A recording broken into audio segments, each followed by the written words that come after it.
Okay. Hey guys, what's up? So, this is my second time recording this, and it's really annoying. And editing apps and shit. And I thought I was gonna do two. So I'm just talking about what if Qui-Gon trained Anakin, and then I'm just gonna do a little breakdown of the idea, and then eventually soon I'm gonna make the actual what if. And this video, I try to do editing, but it takes a really long time, and I'm gonna try to make this video real quick and try to put a lot of stuff in a really short amount of time. So, Qui-Gon, right?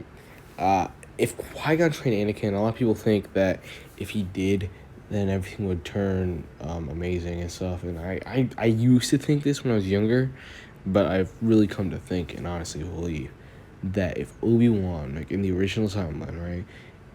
If Obi-Wan was with him during Revenge of the Sith, he wouldn't have turned. And honestly, and then there's another thing I have to say too. I don't think it was Obi-Wan's being a bad master that really turned him ultimately.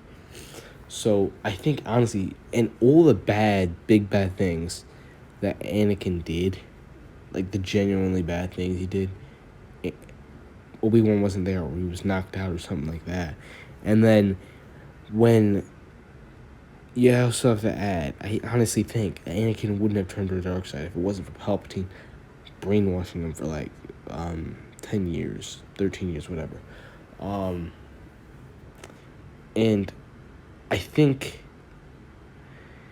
if Palpatine wasn't there, he just wouldn't have turned. And if Obi-Wan was there in Revenge of the Sith with him, then he wouldn't have turned. And I feel like Qui-Gon wouldn't change it that much as a lot of people think, and it wouldn't do a 180 on the story, but it definitely would have its benefits. Dooku would still be in the light. Palpatine would have to find a new apprentice, and I think you also gotta remember Maul was supposed to be his apprentice till the Empire too. Like he's supposed to be his apprentice that would rule the galaxy with him, and eventually take his place. But he thought he died, so he went and found a new one. And Dooku was a placeholder, then Anakin was the main goal. So yeah, it's just an interesting thing too.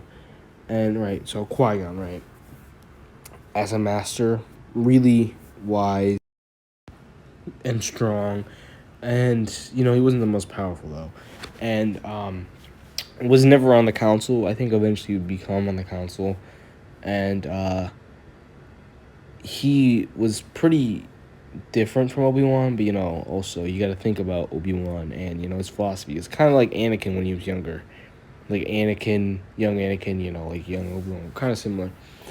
The Jedi Council knew that if Obi-Wan had a strict master, he'd just end up being rebellious. If he had a rebellious master, he'd just be really strict, and that's kind of what happened. Qui-Gon, I see like a lot of people say he's a great Jedi, but I think he's not really. He just doesn't follow the Jedi Council. He usually follows the code, right? But he's different than Obi-Wan, but I think people forget that Obi-Wan was kind of like Anakin, and Qui-Gon, his apprentice Xanatos, turned to the dark side, and Qui-Gon ended up having to kill him. And then he had Obi-Wan as his apprentice, and Obi-Wan turned out pretty good, one of the greatest Jedi ever. So it's 50-50%, He had, Anakin, went against the council all the time, and you have to think about it.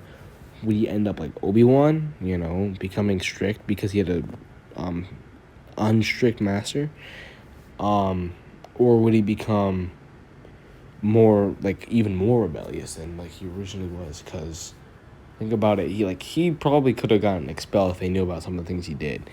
And if he, in the original timeline, he was rebellious, and I can't imagine how rebellious he'd be in this timeline. And it's just interesting to think about. And I might have to add on more to this, but you know I can't have a lot of time with the editing and stuff, and yeah. So Anakin, I don't think Qui-Gon would change everything. I think it was Palpatine and, you know, a bunch of bad events that turned Anakin to the dark side, kind of. I'll make another video on that, and see you guys next time. Bye.